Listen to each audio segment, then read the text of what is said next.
Injuries caused by turbulence in flight are becoming frequent.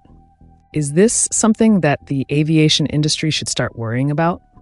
Welcome to the Inside Story.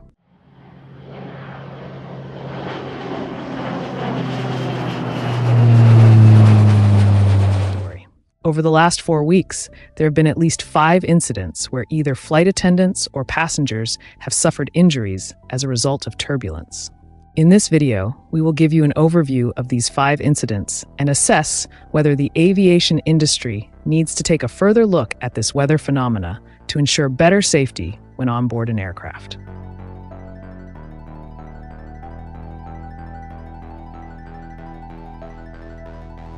Over the course of August, there have been 5 incidents pertinent to injuries caused by turbulence.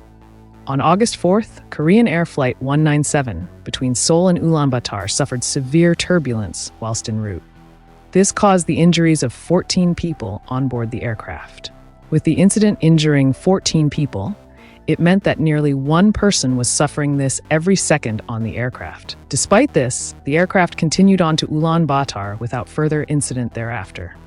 Then, on August 7th, Southwest Airlines Flight 3633 from Manchester, New Hampshire to Baltimore also suffered a turbulence event, which injured a passenger. Once again, that aircraft continued on to Baltimore for a safe landing without further incident. On August 11th, Norwegian Air Flight 2961 from Rhodes, Greece, suffered the injury of 2 flight attendants when severe turbulence hit the aircraft on final approach into Helsinki. This resulted in OTCAS, the Finnish regulator, to declare this as a serious incident. On the same day, another incident occurred involving EVA Air Flight 238 from Jakarta to Taipei. Severe turbulence resulted in the injury of 6 flight attendants on board the aircraft. This also caused a severe mess in the cabin and the galley, with it being reported that 1 passenger nearly hit their head on the ceiling, but was saved by another passenger from doing so. Finally, on August 19th, EasyJet Flight 8210 from Corfu to London Gatwick had to make an emergency landing into Rome Fiumicino due to 2 flight attendants also getting injured due to turbulence. This is to be investigated by Italian regulators. Overall, in the last few weeks, 25 people have been injured due to turbulence-related incidents, which should be seen as a high number in this regard.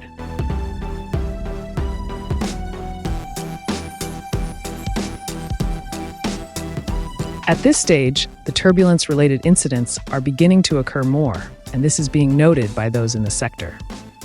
For example, just days before the incident happened on Korean Air Flight 197 between Seoul and Ulaanbaatar, the airline actually opted to take instant noodles off their menu due to the emergence of more frequent turbulence on its route network.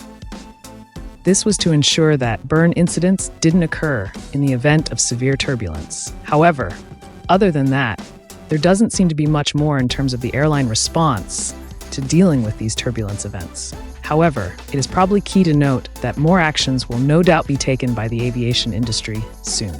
Severe turbulence was brought up well in the aftermath of Singapore Airlines Flight SQ321 earlier this year. On May 21st, the Boeing 777 operating the flight suffered severe turbulence, resulting in the death of 1 passenger and injured 104 more.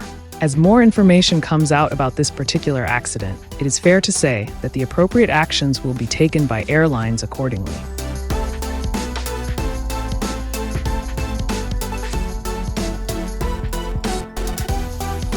What we can expect between now and the future is the aviation industry to look further into these severe turbulence events, with the most severe type of clear air turbulence increasing by 55% between 1979 and 2020, it is something that will need to be constantly monitored more. In the context of climate change, these turbulence events are a result of how the warming atmosphere speeds up the jet streams and the weather patterns within this, which in turn causes more severe turbulence. The industry as a whole is looking to achieve net zero by 2050, but in the short term, these environmental concerns are now converting into injuries. And in the most extreme cases, as we have seen this year, deaths. Looking ahead, all eyes will be on how much further the aviation industry aims to address this issue of turbulence incidents. It will also be interesting to see what this will mean for passengers in the future. Emirates President, for example, said that this could lead to things such as stricter seatbelt rules to ensure passengers are strapped in at all times, leaving not much room to move around the airplane when in flight. Whatever decisions are made industry-wide, it will no doubt offer some significant changes to passengers and their flying experience within this. Thank you for watching.